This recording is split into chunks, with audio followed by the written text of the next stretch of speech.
নাকি বাংলার যুবরাজ আমাদের ভাইপো? বলুন তো আপনারা, ও বাংলার যুবরাজ না বাংলার ডাকাত?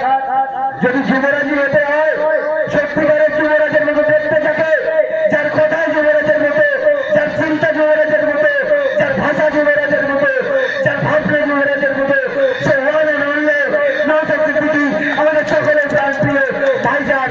আপনারা ভাবুন, সে মুসলমান নয়, সে মানুষ, সে মুসলমান নয়, সে ভারতীয়, সে লড়াকু, সে আপনার জন্য লড়ছে, সে তার পরিবারকে বাঁচানোর জন্য লড়ছে না।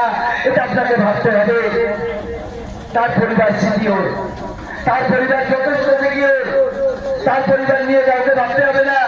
তার এখনো 10 বছর চলে যাবে, কিন্তু সত্যি বলছি, দিদির গতিটা চলে গেলে ভাইপোরা 10 বছর চলবে না। আমি বড় মন্দিরের প্রিয়, তাই আমি ভাইজান করি, ও মসজিদ প্রিয়, তাই মুর্শিদাবাদে ভোট দেবো। আমি তৃণমূলের দাদন খেয়েছি, তাই তৃণমূলে ভোট দেবো। আমি ভাই গরিব মানুষ, তাই তৃণমূলের দাঁড়াবে আমার সংসার চলবে না, আমাকে মেরে ফেলবে, তাই আমি তৃণমূল করবো। এইরকম ভাবনা নেবেন না।